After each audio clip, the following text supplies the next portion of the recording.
Sit. Okay, lay down. Good boy. Good evening, Empire Oaks students. Thank you for joining me for Sunday Stories. I hope that you've had a nice weekend and that you're excited about the week ahead of us at school.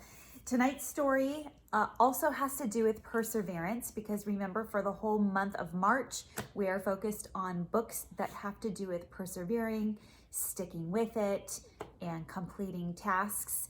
So this is Aaron Slater, illustrator, and this is by Andrea Beatty.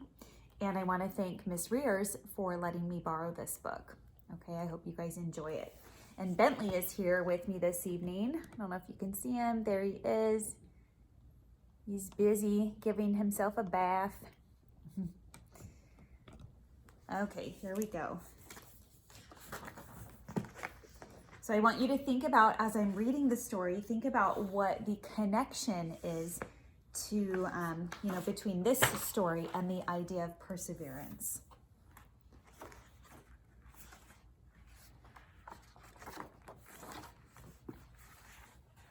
Okay, here we go.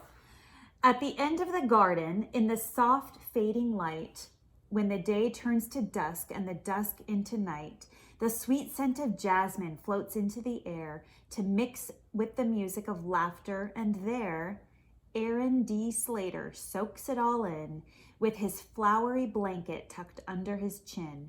Words drift like music, melodious, mild, a sweet summer song for a sweet summer child, who drifts off to sleep as the cottonwoods sway, at the end of the garden, at the end of the day.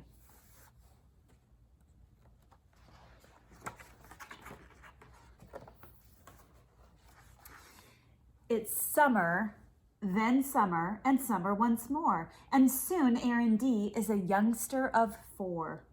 The jasmine climbs higher, the roses have grown, and Aaron himself has a spot of his own for seedlings and saplings beside the slate walk, which he illustrates daily with a bucket of chalk.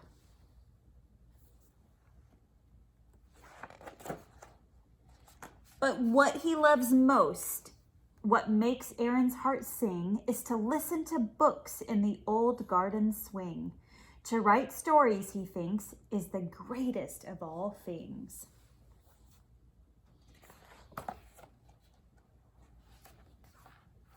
But first, he must read. It's the best place to start, and young Aaron wants to with all of his heart. But the words are just squiggles, and try though he might, even with help, Aaron can't get it right. Why can't I do it? Why is it so hard? He goes back to drawing on slate in his yard. See what the words look like to Aaron?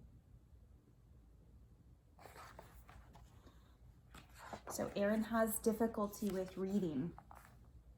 It's school time at last. In his sunflower socks and poppy red jacket and with matching lunchbox, he marches to class with a teacher's bouquet, ready to read by the end of the day.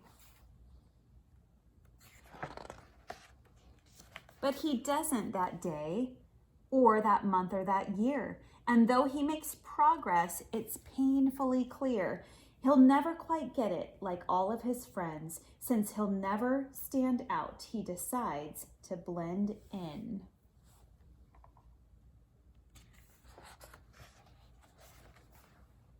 And so here he is at the start of grade 2, in his simple white t-shirt and matching white shoes. He tries to keep up, to blend in, and to hide the tangle of feelings he carries inside.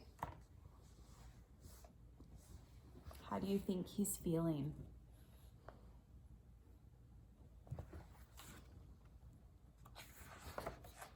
Hey, mister, come back here. You gotta be on the blanket. Come back here. Good boy. Lay down. Lay down. Good boy. At first it goes well, since his teacher is new and a bit overwhelmed by the hullabaloo. But things settle down and Miss Greer finds her stride, And once she gets rolling, there's no place to hide.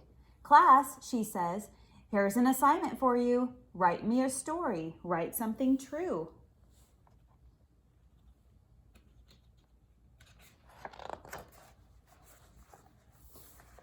Can you guys tell that Bentley's brothers are outside and he's wondering what they're doing? Look at him. He's just looking at the door like, where'd they go? Okay, you gonna lay down? And so Aaron does what young Aaron must do. He works on his story like the rest of grade 2. He writes through the evening, he writes through the night, and he writes till the dawn's early light. Then he drags off to school with his shoes filled with lead and his stomach in knots and a pain in his head. And he waits for his turn with his heart filled with dread.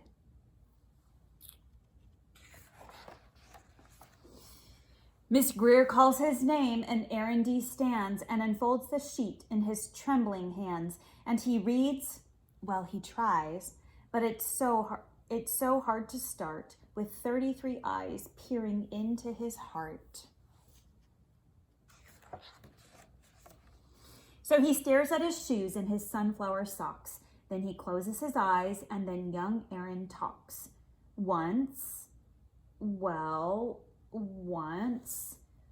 there was a flower. No, wait, I know. Once there was a magical flower, which gave all who held it extraordinary power.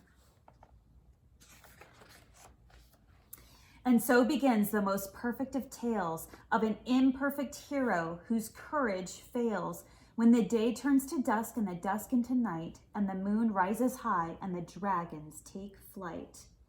And who learns after all in the wee morning hours, strength comes from the heart and not magical flowers.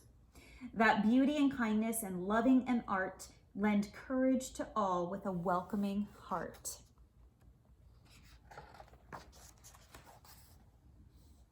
Look at his illustrations.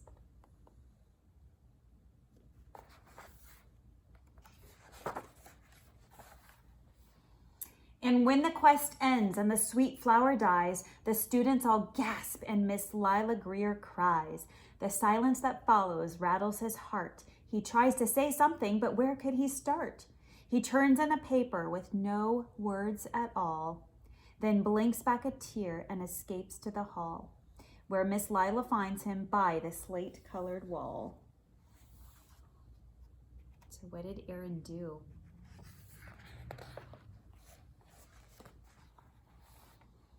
Time stops for them both, the teacher and boy.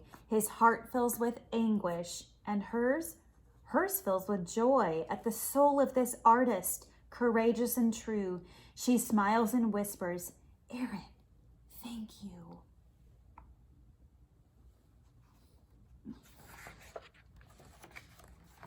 When she leaves, Aaron stands there a very long while. Then slowly, so slowly, he begins to smile.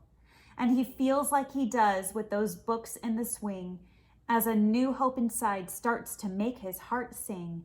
He knows he can do the greatest of things in a way that's his own, in a way that's just his. He can stand out and show the whole world who he is. Like the mightiest flames that banish the dark, hope grows in the soul from the tiniest spark. His art makes the difference. His art leads the way and helps him discover what he wants to say.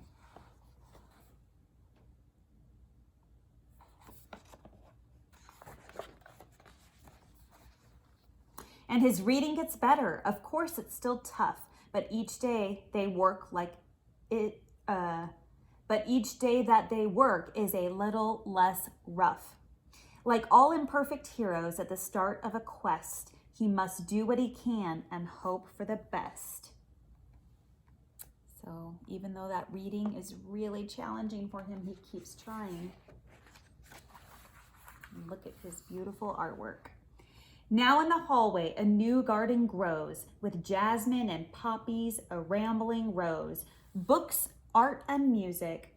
a dragon or two who soar through a sky of delphinium blue.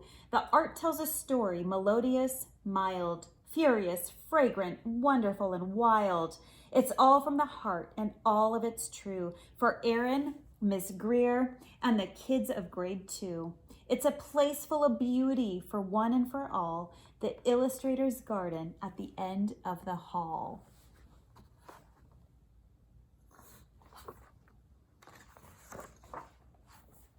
All right. Okay, boys and girls, I hope you guys enjoyed tonight's story.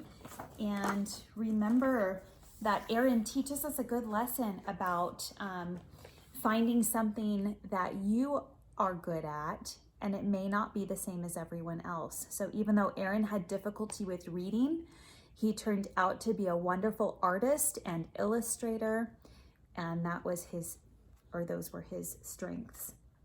Okay, and he showed perseverance. All right, have a wonderful evening and sweet dreams.